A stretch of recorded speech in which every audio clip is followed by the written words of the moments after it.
Welcome back, boxing fans, to another great show with Sean on boxing. So, I don't know these bad takes that True School Sports has been coming out with recently. I mean, historically, yes, the anti-Lomachenko, the anti-Canelo stuff. I mean, you just almost sounding like the LDBC, right? Hating on dudes just for fucking hating, on the stupidest narratives ever possible. But then, obviously, recently, being sort of anti-Inui, also you can, push fucking Angelo Leo forward. And I understand you can have a relationship with a fighter. Obviously, you're invested in him being successful. But these fucking takes, it's like, give me a break. He gets upset because people are not pro Angelo Leo. But at this point of his career, why would anybody be overly pro Angelo Leo? What has he done that makes you that high on him? Sure, he can go on to do great things, but at this point, he got beat when he stepped up the first time around, looked mediocre in a fight preceding that, looked good against a dude that was never that great in Lopez to win a world title, and now he's got an opportunity to do something.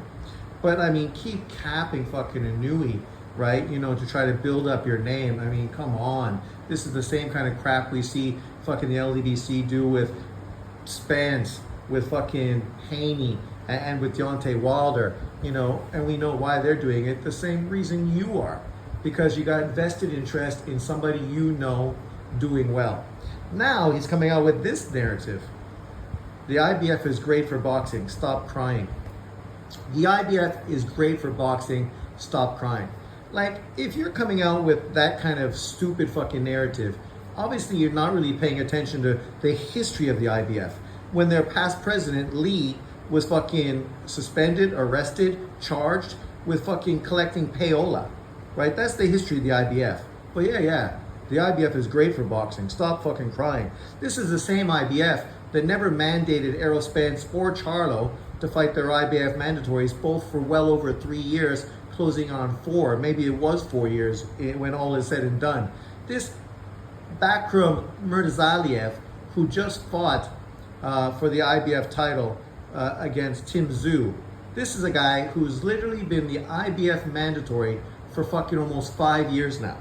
5 years. And the only reason he got a big fight was because Tim Tszyu just got beat and was trying to put himself in position for a big fight by winning a title.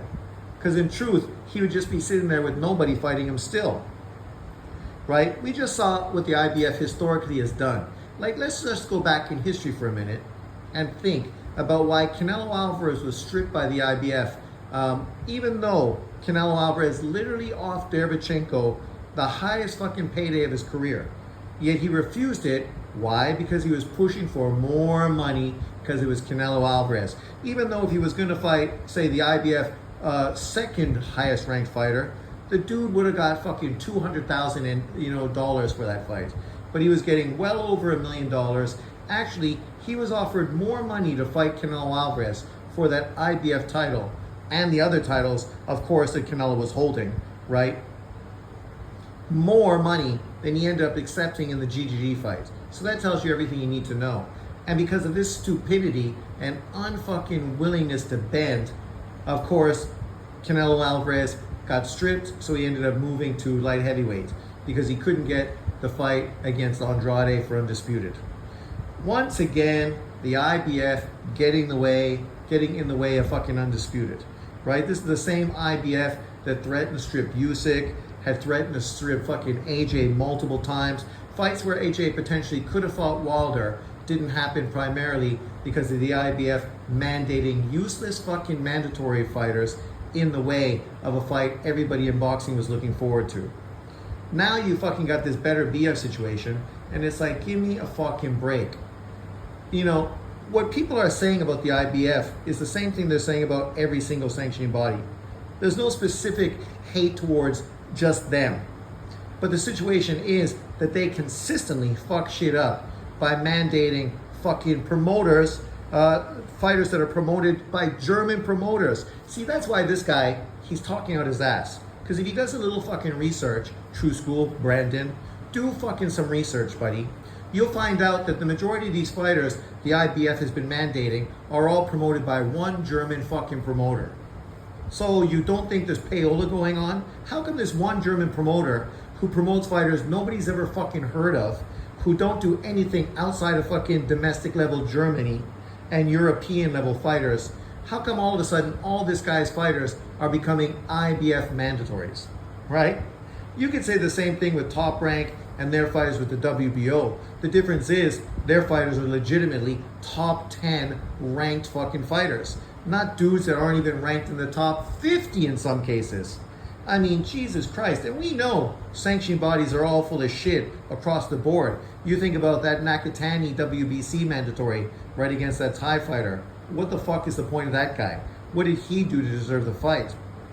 If Brendan really thinks about what people are saying, he wouldn't fucking come up with this kind of stupid fucking condescending statement, stop crying.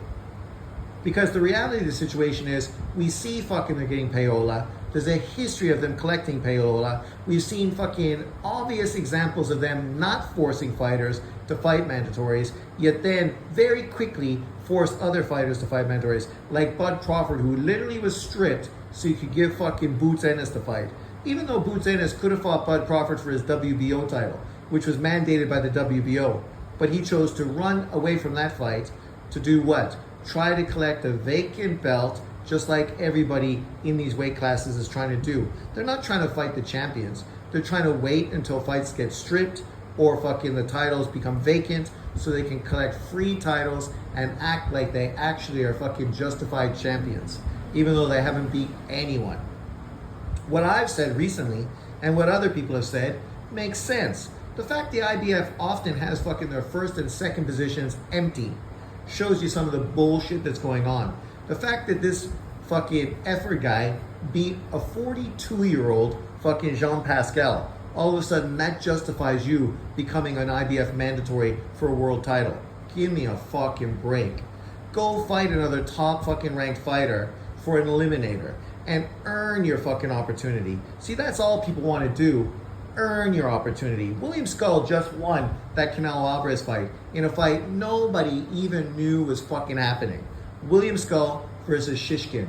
Brandon didn't talk about it. Sean Siddell didn't talk about it. Nobody talked about it because no one gave a fuck, right? And now that guy, William Skull, has the IBF 168-pound title. But yet, once again, no one gives a shit. It'll be unlikely anyone goes that route because nobody wants to waste their time chasing after some guy you can't market, you can't promote, you can't make money from, right? This is the same situation fucking Murtazaliyev's going to find himself in. He was a guy that's been promoted by the PBC for 4 or 5 years now, yet never has been put in a position to build his name because they felt he wasn't marketable and wouldn't fucking sell, right? Now you got this effort kid.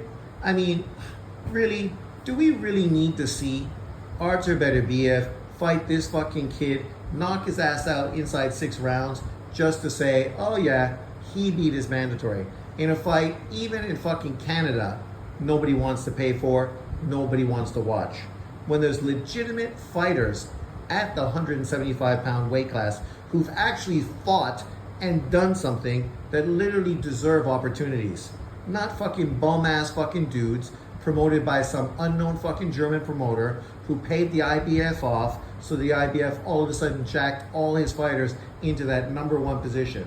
Give me a fucking break. But this is the kind of bullshit Brandon has been pushing recently and just not really fucking using his brain at all. But let me know what you think in the comment section below. Do you think the IBF is great for boxing and everybody should just shut up and stop crying? Or do you think the IBF, like most of the sanctioned bodies, are fucked, money-grubbing pricks that don't help boxing as a whole? Let me know in the comment section below. Thanks for watching.